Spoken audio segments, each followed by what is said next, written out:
Hello hello hello hello.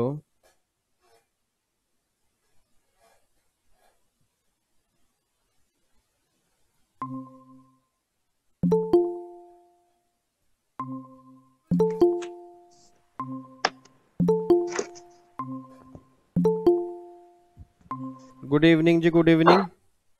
Good evening sir. पिया है चाय? गुड चाय इवनिंग चाय सर। चाय पी ली सबने? Yes sir. चलो बढ़िया नाश्ता है। चल रही है। मट्ठी के साथ या फैन के साथ? कैसे कैसे, क्या क्या चाय के साथ क्या क्या खा रहे हो? नमकीन। नमकीन। इसमें। Yes sir. बढ़िया है, बहुत अच्छी बात है। मेरी आवाज क्लियर आ रही है? यस सर, आप जी दिख नहीं सर। रहे। मैं दिख नहीं रहा? Yes sir. जी सर, आप दिख नहीं रहे हो। मतलब क्या आ रहा है? बिल्कुल ब्लैक आ रहा है? ब्लैक नहीं नहीं आ सर, रहा सर। स्क्रीन आ रही है। स्क्रीन आ रही है कौन सी?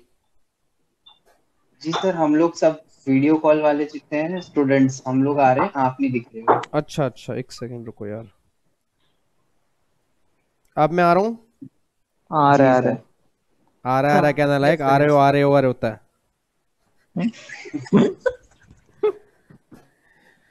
हाँ जी। चलो जी। तो चैट बॉक्स में अपना बता दो किन किन के डाउट्स हैं, एक बार फटाफट से नाम लिख दो। ताकि ये वाला डाउट सेशन मेरे ख्याल से कम, कुछ ही कम बच्चों के ही होंगे, बट जितने भी हैं सबके डाउट्स क्लियर करके फिर इसको पैकअप करते हैं। फटाफट पहले तो चैट बॉक्स में अपना नाम लिख दो, किस किस के डाउट्स, ताकि वन बाय वन मैं डाउट लेता रहूं फिर। साहिल। साहिल, हाँ जी, चलो साहिल पहले आपसे शुरुआत करते हैं, बोलो जी। सर, कैपिटल गेन में सेक्शन 48 का second proviso and third proviso, sir वो दोनों समझ नहीं आ रहे। सेक्शन 48 का सेकंड प्रोविजो तो इंडेक्सेशन का है। हाँ सर, मतलब वो दोनों में क्या लिखा है, थोड़ा सा आप मुझे आइडिया दे सके तो। सेकंड प्रोविजो के अंदर तो देखो ये लिखा हुआ है कि जो आपके लॉन्ग टर्म कैपिटल गेन होंगे, पहले तो एक बार अपनी ऑडियो प्लीज एक बार बंद कर लो। ठीक है, जिन जिन के ऑडियो ऑन है एक बार वहां से चेक करके ना ऑडियो बंद कर लेना, नहीं तो फिर वो सारा डाउट सेशन बेकार हो जाता है। सेक्शन 48 जो हमारा वो कैपिटल गेन की कैलकुलेशन का है ना, तो उसके अंदर मैंने दो बातें बताई थी कि जो भी आपकी कैपिटल एसेट होती है वो दो तरह की होगी, या तो वो होगी लॉन्ग टर्म या वो होगी शॉर्ट टर्म। अब वो लॉन्ग टर्म शॉर्ट टर्म कैसे बनती है वो आपने क्लासेस में किया हुआ है कि वो आपको टाइम पीरियड देखना पड़ता है, उसके बेस पे वो लॉन्ग टर्म शॉर्ट टर्म बन जाती है। अब गवर्नमेंट कहती है कि अगर तुम्हारी एसेट लॉन्ग टर्म है, उसको जब भी तुम बेचोगे तो जब भी तुम कैपिटल गेन निकालोगे ना, तो वो कैपिटल गेन जो होंगे वो तुम्हारे लॉन्ग टर्म होंगे, और वो कैपिटल गेन निकलेंगे कैसे? उसकी कॉस्ट को इंडेक्स करने के बाद। तो सेकंड प्रोविजो में ये लिखा हुआ है कि जो भी तुमने कैपिटल गेन निकालने हैं वो आफ्टर इंडेक्सेशन निकालने हैं। अब इंडेक्सेशन निकालने का तरीका क्या होता है? भैया जहां से आपने एसेट परचेज की थी उसका इंडेक्स रेट दिया होगा, जिस ईयर में आपने ट्रांसफर की है उसका इंडेक्स रेट दिया होगा। तो जब आपने परचेज की उसके इंडेक्स रेट से डिवाइड करके जिस ईयर में आपने ट्रांसफर की होगी उसके इंडेक्स रेट से मल्टीप्लाई करके आपकी इंडेक्स कॉस्ट ऑफ एक्विजिशन आ जाएगी। ऐसे ही जो भी आपने इंप्रूवमेंट करवाई होंगी उस इंप्रूवमेंट को भी आप इंडेक्स कर दोगे, तो फिर आपका कैपिटल गेन निकल के आ जाएगा लॉन्ग टर्म। और अगर वही कैपिटल गेन शॉर्ट टर्म होंगे तो हमें इंडेक्सेशन रेट यूज नहीं करने, फिर हमें नॉर्मल कैपिटल गेन निकालने विदाउट इंडेक्सेशन। और थर्ड प्रोविजो जो है, जो थर्ड प्रोविजो तो वो ये बात कहती है कि जो कैपिटल गेन आपका 112 कैपिटल ए वाला होता है ना, लॉन्ग टर्म कैपिटल गेन जिसमें 1 लाख तक एग्जाम होता है, 1 लाख से ऊपर टैक्सेबल होता है, तो जी गवर्नमेंट ये जी बात सर। कहती है कि जो तुम्हारा 112 कैप, ये कमल, आपने कुछ प्रेजेंट का बटन मेरे ख्याल से वहां से दबाया है। कमल, वहां पे ना स्टॉप प्रेजेंटिंग कर दो आपकी, तभी वो क्लियर आ जाएगा पूरा। तो जो आपकी थर्ड प्रोविजो है, उस थर्ड प्रोविजो में लिखा हो कि जब भी तुम कैपिटल गेन निकालते हो 112 कैपिटल ए के अंदर, तो उस केस में क्या होगा कि तुम्हें इंडेक्सेशन नहीं करना, चाहे वो लॉन्ग टर्म ही क्यों ना हो। तो फिर उस केस में कोस्ट हम कौन सी लेंगे? अगर आपको ध्यान आ रहा हो सेक्शन 112 कैपिटल ए के जब लॉन्ग टर्म कैपिटल गेन निकालते हैं ना, उसमें कोस्ट निकालने का तरीका अलग होता है, तो उसके बेस पे कोस्ट निकालनी है, उसमें इंडेक्सेशन नहीं करना होता। सर वही ना, वो higher of A and B. हाँ हाँ हाँ हाँ हाँ हाँ, yes yes yes yes yes yes. Okay sir. हाँ जी। ठीक है साहिल। Okay sir. सर एक और जी सर, एक्चुअली मेरे मॉम आपसे बात करने आते हैं लेकिन वो बाहर गए हैं। अच्छा। सर उन्होंने मतलब जैसे देखा है कि आप लाइव रहते हो और रात रात भर, तो हम लोग को भी लाइव होना होना चाहिए, तो हम लोग होते भी है, तो वो लोग बहुत बार कहते हैं कि भाई सर के जैसा डेडिकेशन होना चाहिए, सर इस लेवल पे भी जाके इतना डेडिकेशन दिखा रहे हो, तुम लोग तो अभी स्टूडेंट हो, तो वो लोग हमेशा कहते हैं, आपके लिए खास कहते हैं कि भाई इतना सर मेहनत करते हैं, चलो तो थैंक उन्होंने अपनी बहुत सारे ब्लेसिंग्स दिए आपके लिए। Thank you so much. अपनी मदर को मेरी तरफ से बहुत बहुत थैंक यू बोलना, और उनके चरणों को स्पर्श मैं करता हूँ, उनका आशीर्वाद लेता हूँ। बस ये बना रहे, जब तक मैं मेरे अंदर एनर्जी है मैं काम करता हूँ। बस मेरी तो ये तमन्ना है कि हमेशा काम करता रहूँ अच्छे से आपके लिए, सभी के लिए। जी सर, थैंक यू सो बिल्कुल मच, सर। थैंक यू जी। जी सर। मनीषा, मनीषा, हाँ हाँ जी, सर। हाँ जी सर मनीषा, हाँ जी। सेक्शन 80C में हमें लाइफ इंश्योरेंस पॉलिसी का डिडक्शन मिलता है, बराबर?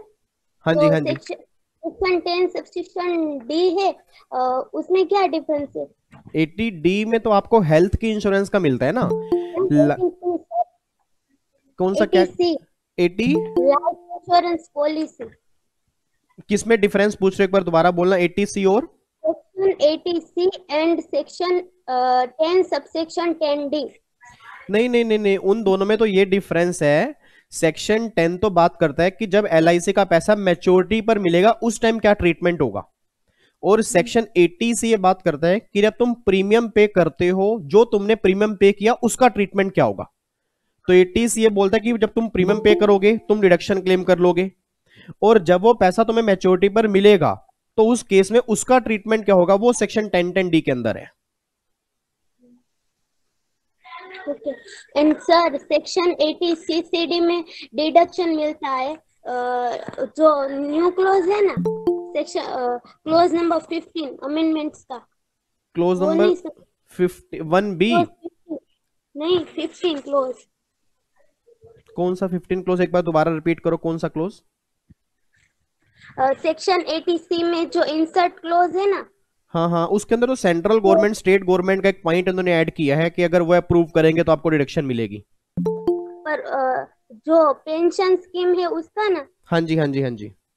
तो सेक्शन 80 CCD में तो उसका डिडक्शन मिलता है, तो फिर इन क्लोज 80 क्यों 80 CCD NPS का है, नेशनल पेंशन स्कीम का है। नेशनल पेंशन स्कीम होगी तो 80 CCD में ही क्लेम करोगे, और अगर वो 80 CCD में पेंशन कवर नहीं हो रही गवर्नमेंट की, तब उस केस में वो 80C के अंदर जाएंगे फिर। ठीक है, thank you sir. Okay sir, जी। हाँ जी, सर मैं स्टूडेंट हूँ, पर मैं आपके हर वीडियोस देखती हूँ। सर बहुत सारी ब्लेसिंग आपको, आप बहुत अच्छे हो। Thank you so much. आप सब मेरे से भी ज्यादा अच्छे हो, थैंक यू सो मच जी। आप बहुत मेहनत करते हो सच में सर। थैंक यू जी, बहुत थैंक यू, मोटिवेशन मिलता है आपसे। Thank you, God bless you है, गॉड ब्लेस। चलो मेरे को इमोशनल मत करो, नालायक को डाउट पूछो। हाँ जी राहुल। सर। हाँ जी राहुल, राहुल, राहुल आपका यहाँ पे नाम आया हुआ है, डाउट है आपका। वीडियो अपनी ऑडियो वहां से अनम्यूट करो। चलो जब तक राहुल नहीं डाउट पूछ रहा, तो और किसी का डाउट जी? और किसी का डाउट बोलो। क्रांति आपका डाउट है? हेलो जी सर। जी जी जी। हाँ जी बोलो। हेलो। हाँ हाँ बोलो बोलो क्रांति। हाँ सर, मुझको उसमें कैरी फॉरवर्ड में पूछना था। बोलो। हाँ जी, कैरी फॉरवर्ड में पूछना था। बोलो बोलो। जिसमें वो उसमें रिटर्न रिटर्न नहीं फाइल करते हैं तो कैरी फॉरवर्ड नेक्स्ट ईयर हो जाता। नहीं नहीं नहीं नहीं, अगर आप रिटर्न सही टाइम पे फाइल नहीं करते तो आपके बिजनेस और कैपिटल गेन के जो लॉस होते हैं वो उस साल में सेट ऑफ तो हो जाएंगे, बट वो कैरी फॉरवर्ड नहीं होंगे। अगर आपके हाउस प्रॉपर्टी के लॉस हैं, चाहे तुम रिटर्न सही टाइम पे फाइल करो या ना करो, कैरी फॉरवर्ड हो जाएंगे। अगर अनएब्जॉर्ब डेप्रीसिएशन है, उस केस में भी तुम सही टाइम पर रिटर्न फाइल नहीं भी करोगे तो भी कैरी फॉरवर्ड हो जाएंगे। बट अगर बिजनेस के लॉस हैं और कैपिटल गेन के लॉस हैं तो रिटर्न फाइल करना सही टाइम पे बहुत जरूरी है, और अगर सही टाइम पे तुम रिटर्न फाइल नहीं करोगे तो लॉस कैरी फॉरवर्ड नहीं होंगे आपके। जिस ईयर नहीं किया रिटर्न उस टाइम नहीं होंगे, हाँ फिर हाँ, नेक्स्ट ईयर हम कर सकते हैं। मतलब जैसे मान लो अभी हमारा ईयर चल रहा है 1920, तो 1920 के मेरे लॉस हैं, जी इस साल की रिटर्न मैंने सही टाइम पे फाइल नहीं की तो 1920 के लॉस कैरी फॉरवर्ड नहीं होंगे। अगले साल अगर मेरे को लॉस होते हैं, उस साल की रिटर्न अगर मैंने सही टाइम पे फाइल कर दी तो उस साल के लॉस अगले साल चल जाएंगे, बट इस साल के नहीं होंगे। रीजन बीइंग क्योंकि मैंने इस साल की रिटर्न सही टाइम पर फाइल नहीं की। जी। वो सर एक 112 लॉन्ग टर्म में 112 ए इसमें पूछना था। 112 तो देखो नॉर्म 112 तो ये बात बोलता है, देखो 112 कैपिटल ए तो आपने क्लास के अंदर पढ़ा होगा। 112 कैपिटल ए जो है ना वो स्पेसिफाइड सिक्योरिटी पर लगता है। लिस्टेड सिक्योरिटी हो गया, जी इक्विटी ओरिएंटेड फंड हो गया। उस केस में अगर आप सेल करते हो, आप एसटीटी पे करते हो, तो जो भी तुम्हारे लॉन्ग टर्म कैपिटल गेन होते हैं वो 1 लाख तक एग्जाम्प्ट होते हैं, 1 लाख के बाद टैक्सेबल होते हैं एट द रेट 10%। और अगर कोई मेरा कैपिटल गेन 112 ए में कवर नहीं होता, जैसे फॉर एग्जांपल बिल्डिंग है, गोल्ड है, इन सब पे लॉन्ग टर्म गेन आ रहे हैं, तो फिर वो टैक्सेबल होंगे सेक्शन 112। और 112 में रेट 20% है। और शायद आपने क्लास के अंदर पढ़ा भी होगा 112 की एक प्रोविजो भी होती है कि लिस्टेड सिक्योरिटी हाँ और जी। जीरो कूपन बॉन्ड अगर आप बेचते जीरो हो कंपन तो वो जी 20% और 10% बीच एवर इज लेस वाला ऑप्शन मिलता है, तो वो उस 10% केस में लग इंडेक्स में जाएगा। ना हाँ, विद और विदाउट इंडेक्स इंडेक्स। वो बिफोर इंडेक्शन। हाँ जी, हाँ जी, हाँ जी। Thank you sir. Okay thank you. जी, ओके। हाँ गुड जी, evening sir. Nikita. Sir I have a doubt. हाँ, मैं 1 बाय 1 ले लेता हूँ। निकिता। सर मेरे को हाँ, सैलरी के चैप्टर में मोटर का फैसिलिटी है ना, उसमें डाउट है। बोलो। ये है ना, जब एम्प्लॉयर एम्प्लॉय को 10% ऑफ एक्चुअल कॉस्ट, जो आपने है ना अपने 18 आवर्स वाले वीडियो में कराया था, उसका एम्प्लॉयर टू एम्प्लॉय और एम्प्लॉयर टू एम्प्लॉयर वाले में, जो car use for personal purpose और car use for both official and personal purpose का जो मैटर है। नहीं तो आपको डाउट किस केस में है कि अगर गाड़ी उसमें एम्प्लॉयर की है या गाड़ी उसमें एम्प्लॉय की है, डाउट किस केस में आपको आ रहा है? दोनों, एम्प्लॉयर टू एम्प्लॉयर और एम्प्लॉयर टू एम्प्लॉय। अच्छा, उसके दोनों पॉइंट में आपको डाउट है?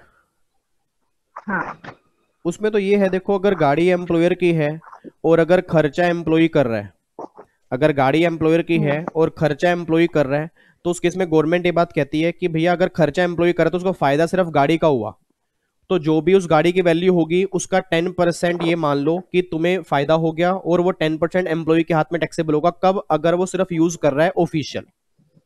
अगर वो दोनों जगह पर यूज कर रहा है, जैसे मान लो गाड़ी मेरे एम्प्लॉयर की है और खर्चा मेरा है, और यूज मैं दोनों जगह पे कर रहा हूं, पर्सनल भी कर रहा हूं, ऑफिस में भी कर रहा हूं, तो गवर्नमेंट ये बात बोलती है कि अगर वो गाड़ी छोटी है, छोटी गाड़ी का मतलब होता है 1600 सीसी तक की है, तो उस केस में फिर 600 रुपए पर मंथ टैक्सेबल होगा।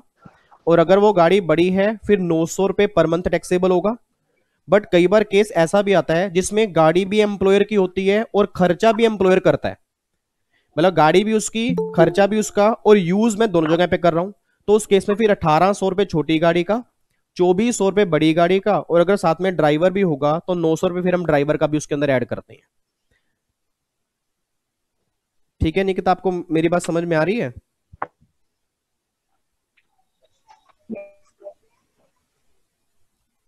मेरी बात आपको समझ में आ रही है निकिता, या नहीं आ रही? ये आ रही है। ये तो दूसरा उसमें केस आपने बोला था कि ये वाले 18 आवर्स में, क्या चीज, क्या चीज? आप बोलिए। दूसरा केस हमारा ये है कि अगर गाड़ी ये क्या एम्प्लॉय बोल की रहे होगी हैं? ना, अगर गाड़ी एम्प्लॉय की होगी और खर्चा एम्प्लॉयर करेगा, अगर गाड़ी एम्प्लॉय मतलब गाड़ी मेरी है, खर्चा मेरा एम्प्लॉयर कर रहा है, तो गवर्नमेंट ये बात बोलती है फिर जितना एम्प्लॉयर एक्चुअल खर्चा करेगा ना, उतना खर्चा हम एम्प्लॉय के हाथ में टैक्सेबल कर देंगे, अगर सिर्फ ऑफिशियल यूज है। और अगर यूज दोनों जगह पर है, तो जितना उसने एक्चुअल टोटल खर्चा किया उसमें से छोटी गाड़ी का 1800 रुपए पर मंथ माइनस कर देंगे, बड़ी गाड़ी का 2400 पर मंथ माइनस कर देंगे, और अगर ड्राइवर भी है तो 900 पर मंथ माइनस कर देंगे, और बैलेंस जो आएगा वो एम्प्लॉय के हाथ में हम टैक्सेबल कर देंगे। जो गाड़ी के ऊपर कर रहा है तब ये मैं कर लो। हाँ, अगर गाड़ी एम्प्लॉय की है, खर्चा एम्प्लॉयर कर रहा है, गाड़ी एम्प्लॉय की है, खर्चा एम्प्लॉयर कर रहा है, तो एक्चुअल में से माइनस करेंगे। और अगर गाड़ी एम्प्लॉयर की है और खर्चा एम्प्लॉय कर रहा है, तो उस केस में फिर माइनस नहीं करना, उस केस में जो लिमिट दी है ना वो हमें टैक्सेबल ही करनी है। ठीक है Nikita? Thank you sir. Okay जी, चलो। और यहाँ पे डाउट एक बच्चे का है, रितु। रितु, हाँ जी बोलो।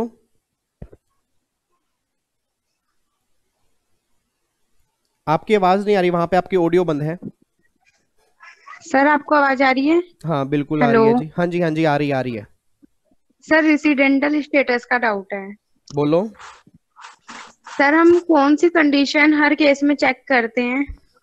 कौन सी कंडीशन हर केस में चेक करते हैं मतलब? रेसिडेंटल स्टेटस में हम कौन सी कंडीशन है जो हर केस में एप्लीकेबल होती है?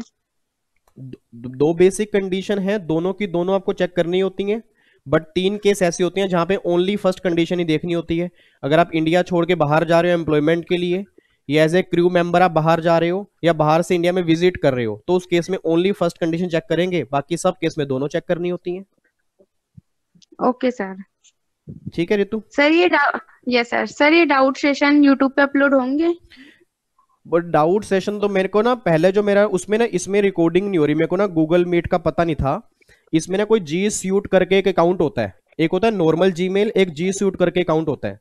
तो मैंने वो लिंक बनाए थे नॉर्मल जीमेल से, तो इसमें रिकॉर्डिंग का ऑप्शन नहीं आता। मैं रिकॉर्डिंग कर तो रहा हूँ, अपने ना सॉफ्टवेयर से कर रहा हूँ, उसमें क्या हो रहा है, सिर्फ मेरी फोटो आ रही है और आपकी आवाज आ रही है। तो मैं डाल दूंगा यूट्यूब पे, आपको आवाज तो सुननी चाहिए ना, आवाज से डाउट पता लग जाएगा, रिप्लाई मैं कर दूंगा उसका। Okay thank you sir. Okay जी, वेलकम। चलो ये अगला डाउट मैं यहाँ से नाम लेता हूँ, Rahul. Rahul. Hello hello sir, good evening. हाँ जी, गुड इवनिंग, बोलो जी। अरे मेरे को ये वाला पूछना था, जो सीबीटी सर्कुलर आप बताए थे ना कि 1 अप्रैल में वो जो qualified at a person on 1 April would be considered to have attend particular age on 31 March, हाँ जी, अ हाँ डे जी। प्रीसीडिंग। उसमें जो आप 1/4 बोले थे बर्थ हुआ और 31 मार्च खत्म होगा, वो समझा नहीं मैं। वो इसका मतलब ये है कि जैसे आपके एग्जाम के लिए प्रीवियस ईयर आप जानते हो कि 1920 रेलिवेंट है। हाँ हाँ। अब प्रीवियस है 1920 का मतलब यह है कि गवर्नमेंट ये बात कहती है जिसका बर्थ है ना 1 अप्रैल 1940 को हुआ है। अब जो 1940 को पैदा हुआ, 31 मार्च 2020 को वो 80 साल का हो जाएगा। बट 80 साल का वो नॉर्मली होगा कब? 1 अप्रैल को होगा, और 1 अप्रैल का मतलब अगले साल होगा। तो गवर्नमेंट ये बात कहती है कि अगर किसी का बर्थ 1 अप्रैल 1940 का भी है ना, तो इस साल हम ये मान लेंगे वो 80 साल का हो चुका है। मतलब 31 मार्च को ही हम 80 साल का मान लेंगे। उसको एग्जम्पशन लिमिट इस साल की इनकम पर जो देंगे ना, वो 5 लाख रुपए का स्लैब रेट देंगे। और अगर उसका बर्थ 1 अप्रैल 1960 का है, 1960 का है, तो फिर वो उसको मान लेंगे कि वो 60 साल का हो गया। उसके बेस पे एग्जम्पशन लिमिट उसकी 3 लाख की हो जाएगी। इसमें बोले थे ना बेनिफिट जो है उसका एग्जामिशन बढ़ जाएगा, वो क्या था? हाँ, वो यही तो कह रहे हैं, बेनिफिट एग्जामिशन बढ़ जाएगा, क्योंकि अगर आप 80 साल को उसको इस साल नहीं मानोगे या 60 साल का नहीं मानोगे, फिर तो एग्जामिशन लिमिट कम मिलेगी ना उसको। क्योंकि अगर मैं आपको बोलूं कि आपका बर्थडे 1 अप्रैल को है, तो आप अगली 1 अप्रैल को ही 1 साल कंप्लीट करोगे ना। बट गवर्नमेंट कह रही है इस साल के लिए हम 31 मार्च को मान लेंगे, तो इस साल आपको बेनिफिट ज्यादा देंगे, कम वाला नहीं देंगे। ओह ठीक है ठीक है। और एक और जो था इसमें आप रिबेट में बोले थे section 87 is not applicable for other than resident individual and this section 1112A shall apply, वो वाला एक बार दोबारा बोलो, लाइन आपने क्या बोली है? 87 मतलब रिबेट का ही था ना। वो तो ये है कि जो 87A की रिबेट होती है कि अगर इनकम 5 लाख तक है तो 12,500 रुपए की रिबेट मिल जाती है। तो गवर्नमेंट ये बात बोलती है कि वो आपको हर इनकम में से मिलेगी, बट जो 112 कैपिटल ए के लॉन्ग टर्म कैपिटल गेन होते हैं ना, उस इनकम में से कोई भी रिबेट आपको नहीं मिलेगी। मतलब आपके एग्जाम में क्वेश्चन बन गया कि long term capital gain under section 112 capital A 3 lakh रुपए के हैं, तो क्या उसमें रिबेट मिलेगी? आंसर इज नो, उसमें रिबेट नहीं मिलेगी, क्योंकि रिबेट हर इनकम में से मिलती है, बट उस लॉन्ग टर्म कैपिटल गेन में से नहीं मिलती। तो इसमें 112 और 112 का क्या डिफरेंस है कैपिटल गेन में? कैपिटल गेन के चैप्टर में आपने किया होगा ना। 112 तो normal long term capital gain होते हैं, और 112 कैपिटल ए अभी मैंने आपको बताया वो स्पेसिफाइड सिक्योरिटीज के ऊपर लगते हैं। वो स्पेसिफिक, हाँ ठीक है। ओके जी, अगला डाउट यहाँ पे है, एक सेकंड रुको, मैं यहाँ से नाम लेके बोलता हूँ। अगला डाउट यहाँ पे है शैलव गर्ग।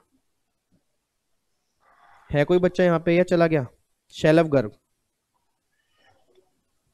नहीं, चलो उससे अगल आपकी ऑडियो। हाँ जी, हाँ जी, अब बोलो। Good evening sir. Good evening, थोड़ा सा माइक पास रख के बोलो।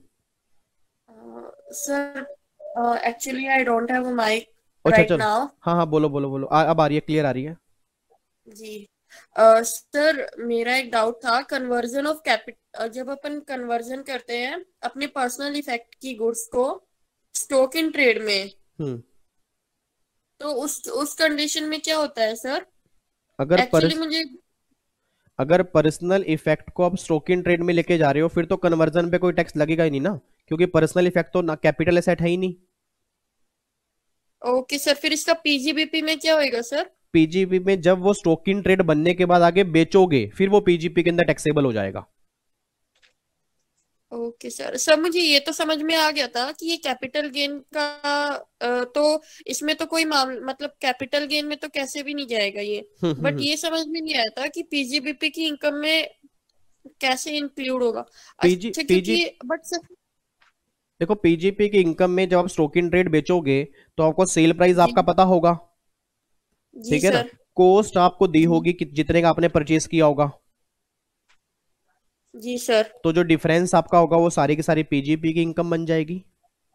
ओके सर ठीक है। और सर मुझे एक और क्वेश्चन करना था। बोलो। सर जीएसटी के डाउट्स आप दोबारा लेंगे क्या? जीएसटी के डाउट्स मैं दोबारा लूंगा, बिल्कुल ले लूंगा। ओके सर, बस सर अभी तो ऐसा कर दूंगा नेक्स्ट संडे मैं 4 सेशन इनकम टैक्स के लिए लूंगा और कोशिश करूंगा 1 सेशन जीएसटी का ले लूं। Okay sir, thank you sir. Okay जी, welcome. Thank you sir. Okay जी, अगला कमल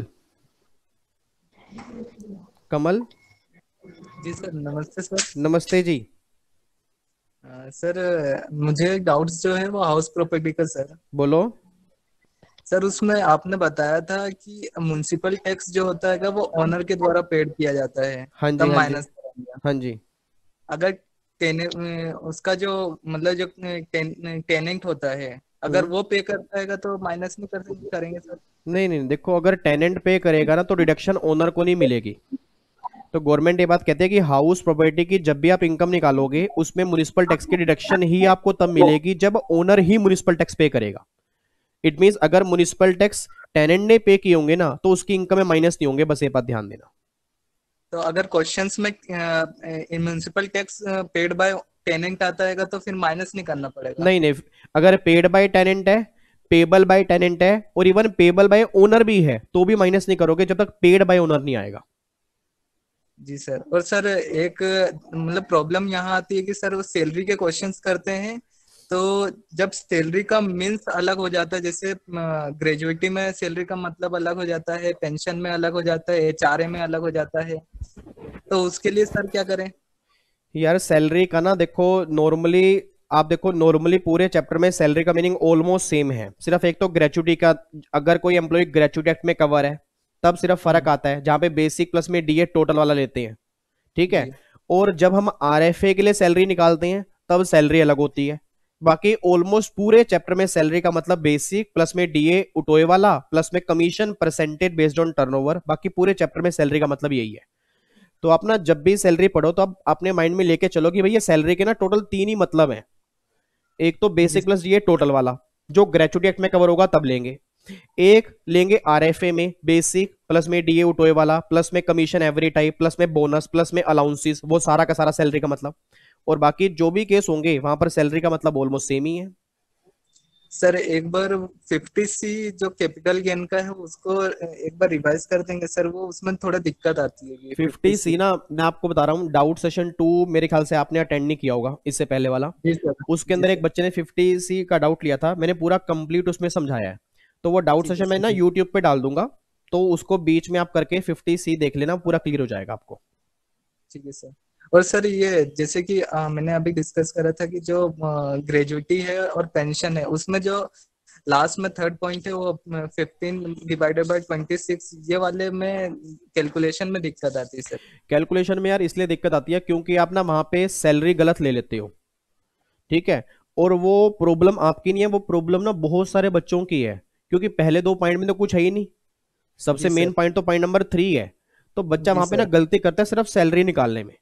तो 15/26 सबको पता है कि 15/26 आएगा, कितने सालों से मल्टीप्लाई करना है वो भी सबको पता है। मेन प्रॉब्लम आती है सैलरी वहां पे कितनी लेनी है।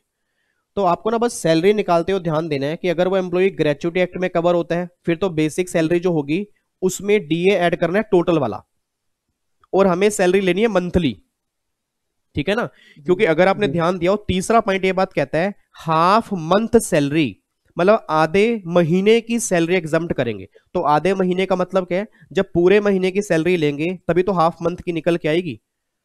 तो आपको मंथली सैलरी लेनी है, मंथली सैलरी प्लस में डीए, टोटल जो निकल के आएगा उसको 15/26 से मल्टीप्लाई करना है। ऐसे ही जब ग्रेचुइटी एक्ट में कवर नहीं है तो वहां पे 15/30, और वहां पे क्या करना है, पिछले 10 महीने की जो सैलरी निकल के आएगी ना, उसका जो एवरेज होगा, जो एवरेज निकल के आएगा उससे आपको फिर मल्टीप्लाई करना है।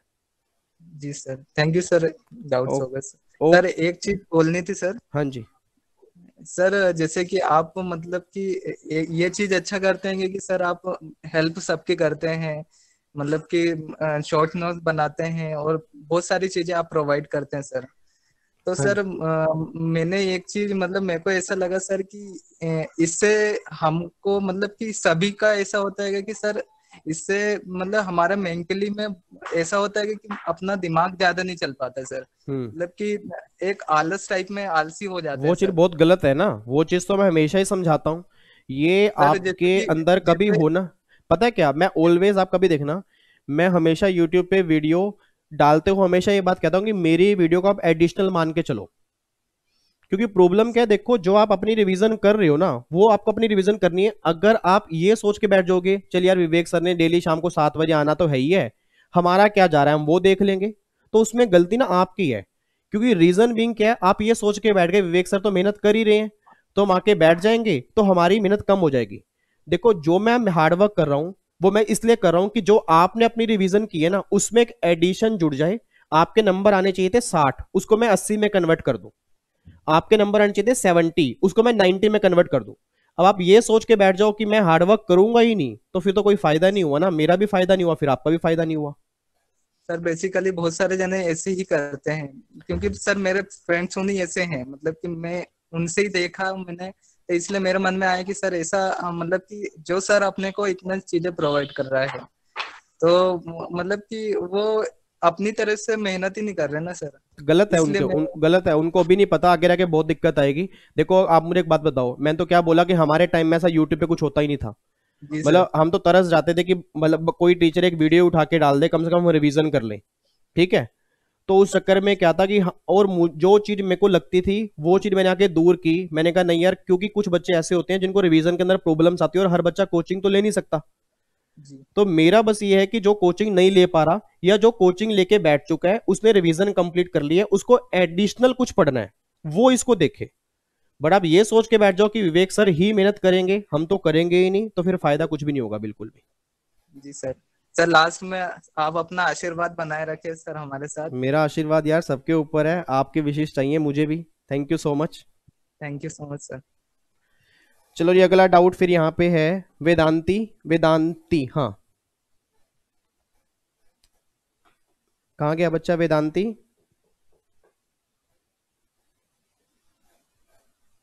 वेदांती आपका मैसेज आया हुआ है मेरे पास, आप अभी हो या चले गए?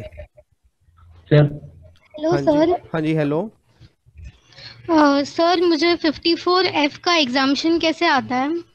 54F का एग्जामिशन ऐसे आता है, 54F में ना देखो ये डिफरेंस है, जो बाकी 54 के सेक्शन है उसमें ये दिया हुआ है कि जो भी आपके कैपिटल गेन आएंगे वो कैपिटल गेन एग्जम्प्ट कर देंगे अगर आप कैपिटल गेन इन्वेस्ट कर देते हो, ठीक है।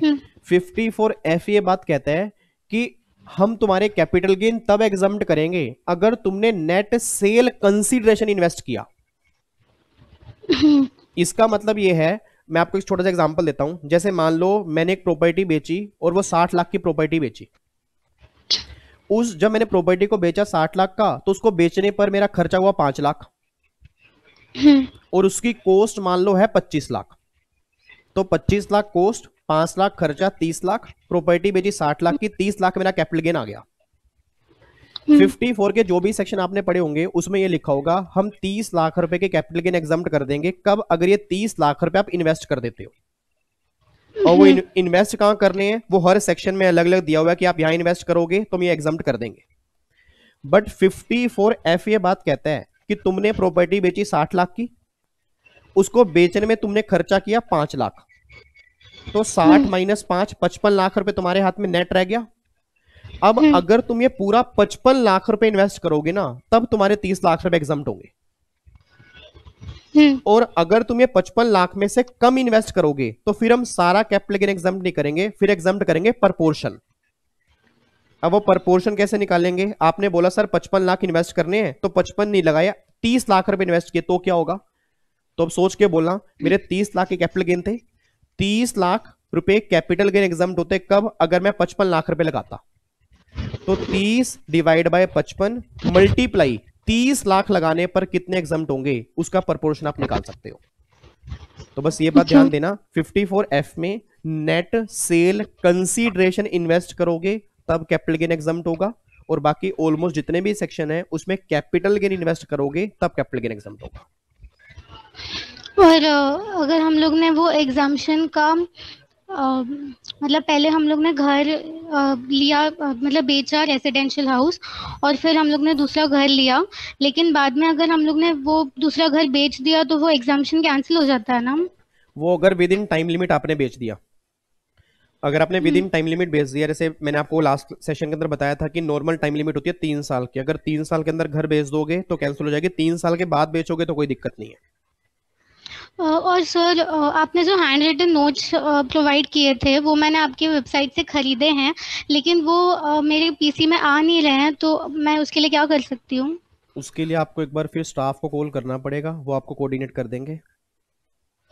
ओके, तो उसका नंबर आपके साइट पे होगा? हाँ, जब आप साइट पे जाओगे तो वहाँ बैनर में नंबर लिखा हुआ है, उस नंबर पे आप कल सुबह कॉल कर लेना। आज तो संडे है ना, आज तो बस आप और मैं काम कर रहे हैं, बाकी सब छुट्टी पे है। हाँ ठीक है, thank you sir, thank you so okay जी, मच। वेलकम। चलो जी, और यहाँ पे साहिल, हाँ जी साकेत, मैं आपके पास इसके बाद आता हूँ, ठीक है? जी सर। हाँ जी साहिल। जी सर, गिफ्ट लॉ में सर आपने बताया था कि 4 कंडीशंस होने पे गिफ्ट का लॉ लगेगा, कि गिफ्ट को प्रॉपर्टी की डेफिनेशन में कवर होना चाहिए एंड प्लस 3 कंडीशंस। तो सर उस प्रॉपर्टी की डेफिनेशन में कार, वॉच एक्सेट्रा जो आर्टिकल्स होती है, क्या वो भी आती है? नहीं नहीं नहीं नहीं, प्रॉपर्टी की डेफिनेशन में डिफाइन है ना, प्रॉपर्टी में एक तो लैंड और बिल्डिंग आएंगी, और बाकी जो कैपिटल एसेट की अगर आपको ध्यान रहा हो definition, jewellery, archaeological collections, drawing, painting, sculptures, shares and security, bullions, बस ये आते हैं। फर्नीचर हो गया, तो सर कार हो गया, वॉचेस हो गया, ये कुछ भी कवर नहीं होता, मतलब पर्सनल इफेक्ट जो होते हैं ना वो इसमें कवर नहीं होते। अच्छा, जो 7 या 8 आइटम्स मेंशन्ड है सिर्फ और सिर्फ वही कवर सिर्फ हो रही है वही, गिफ्ट लॉ में? यस यस, एग्जॉस्टिव लिस्ट है वो। ओके, और कैश का अलग होता है, ये 7 आइटम्स अलग कैश है? तो मॉनिटरी फॉर्म में आ जाएगा ना। ओके ओके सर, ठीक है, जी जी सर, थैंक यू। ओके जी। हाँ, अब बताओ कहाँ गया बच्चा वो साकेत?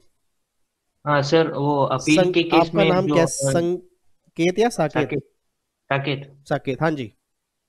सर वो अपील के टाइम पे टाइम लिमिट्स होता है ना, अपील पे टाइम पे वो फीस का लिमिट्स होता है ना, मतलब इतने फीस के ऊपर वो कमिश्नर को अपील नहीं जाती है, आईटी को वो अपील मैंने नहीं बताया जाती। तो था, 25 लाख 50 लाख 1 करोड़ जो भी नई लिमिट आई है स्टूडेंट दरबार में। ओके सर, और लीव एनकैशमेंट वाला सर कॉन्सेप्ट एक बार समझा दो सर, समझ नहीं। लीव इनकैशमेंट के अंदर तो यार ये है कि आपको सिर्फ ये देखना होता है कि आपको पूरे जितने भी साल आपने काम किया उसमें टोटल कितनी छुट्टियां आपको मिली हैं, ठीक है, ओके और कितनी छुट्टियां आपने ले ली हैं। जैसे मान लो मैंने ओके। कंपनी में 30 साल काम किया, हर साल 30 छुट्टियां मुझे मिलती हैं, तो टोटल मुझे 900 छुट्टियां मिली। अब 900 में से मान लो मैंने 30 सालों में 600 छुट्टियां ले ली, तो 900 में से 600 मैंने ले ली, 300 छुट्टियां मैंने नहीं ली। तो जो 300 छुट्टियां मैंने नहीं ली ना, उसको पहले मंथ में कन्वर्ट कर लो, भाई कितने महीने की ईमानदारी मैंने दिखाई है। अब जितने महीने की भी ईमानदारी दिखाई है ना मैंने, उसके बेस पे कैलकुलेशन करनी है बस। तो कैलकुलेशन करनी कैसे है? Least of the following shall be exempt.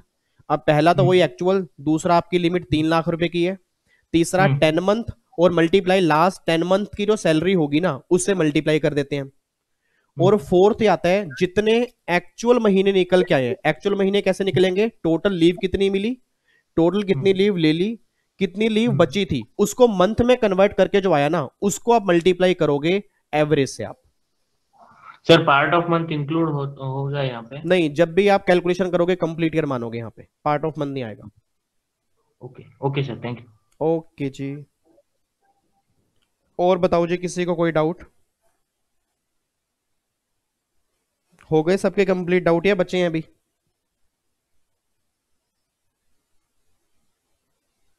खत्म हो गए डाउट? अच्छा राहुल, आपने हैंड रेज किया, आपका डाउट है राहुल?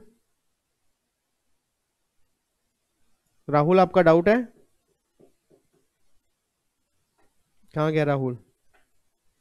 राहुल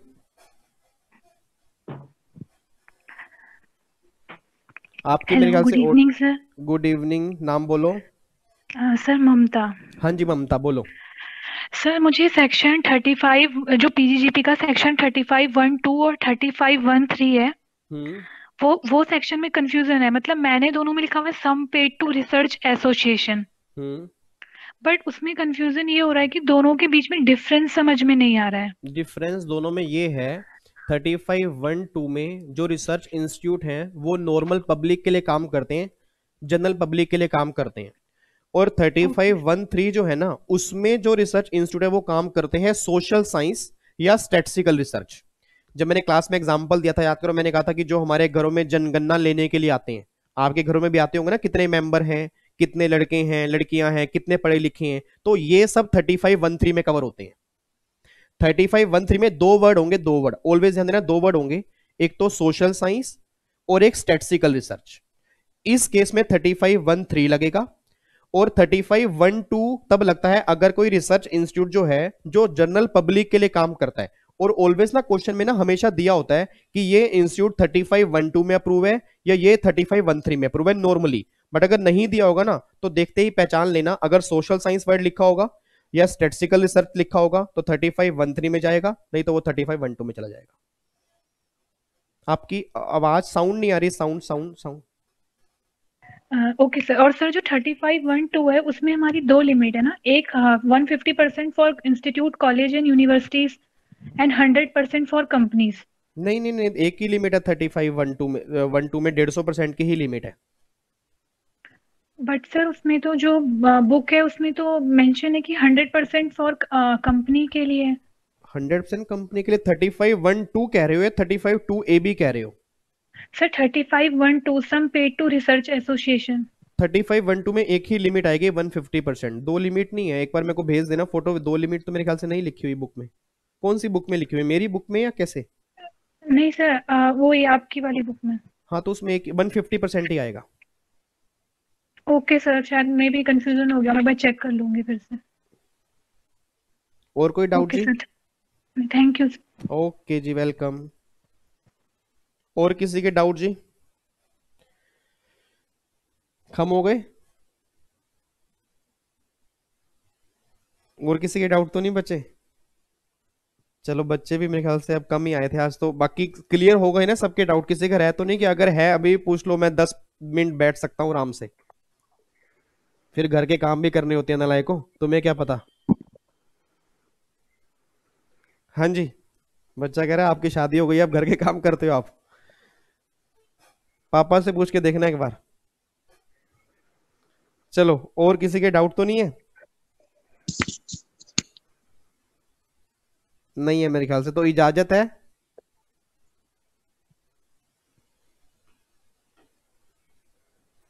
कर सकते हैं इसको बंद, या अभी डाउट अगर है पूछने हैं या कैसे चले? बोलो। नो सर, नहीं। किसी के डाउट है? No sir. चलो ठीक है, फिर अब अपना ऐसा करना, मंडे से लेके सैटरडे तक अपना इनकम टैक्स की रिवीजन कर लेना, जो भी आपके चैप्टर हैं उसके डाउट्स को कलेक्ट कर लेना। फिर नेक्स्ट संडे को जो भी आपके डाउट्स होंगे उसको हम इनकम टैक्स के डाउट्स ले लेंगे। अगर जीएसटी के भी डाउट्स हैं वो भी आप बीच में पूछ सकते हो। अगर एक आधा डाउट पेंडिंग पड़ा हुआ है जो आपको लगता है कि नहीं मुझे पूछना है, मुझे कोई दिक्कत नहीं है, बीच में वो भी डाउट पूछ सकते हो, ठीक है जी। और बाकी जो बच्चे हैं जिनके पास नंबर है, नॉर्मली वैसे आप अगर व्हाट्सएप करते हो तो मैं कोशिश पूरी करता हूँ रिप्लाई कर दूं, क्योंकि काफी सारे व्हाट्सएप आते हैं। मेरी तरफ से पूरी कोशिश रहती है मैं सबका रिप्लाई कर दूं, बट अगर किसी का नहीं आता तो बुरा मत माना करो, ट्राई मेरी पूरी होती है आपको रिप्लाई करने की। नहीं तो संडे को जितने भी डाउट्स होंगे वो आराम से आप पूछ सकते हो, ठीक है जी। अगर आपके डाउट रह भी जाएंगे ना तो मैं सेशन इंक्रीज कर दूंगा, मुझे वो दिक्कत नहीं है, आपके डाउट्स पूरे खत्म होने चाहिए बस, ठीक है। तो चलो फिर चलते हैं जी, ठीक है। फिर बाकी मुलाकात करेंगे नेक्स्ट संडे को। तब तक के लिए स्टूडेंट दरबार अपना अटेंड करो। दिसंबर 19 वाला पेपर खत्म हो जाएगा ट्यूसडे को। उसके बाद फिर जितने भी मैंने स्कैनर दिए हैं और चैप्टर वाइज जो भी इंपॉर्टेंट क्वेश्चन होंगे वो मैं करवाने स्टार्ट कर दूंगा। आई होप आप उसको अटेंड करोगे। आई होप अगर अभी अटेंड नहीं करे तो बाद में जरूर करोगे, बट जरूर करना। उसमें से बहुत सारे क्वेश्चन आपको ऐसे होंगे जो आपको यही फील होगा कि हमने स्टूडेंट दरबार में किए थे। ठीक है, चलो ओके जी, bye bye, tata, thank you so much, जय हिंद, god bless you, love you, take care, bye bye, god bless you, bye sir, bye sir, bye bye, bye bye, bye thank you sir, bye bye, bye bye.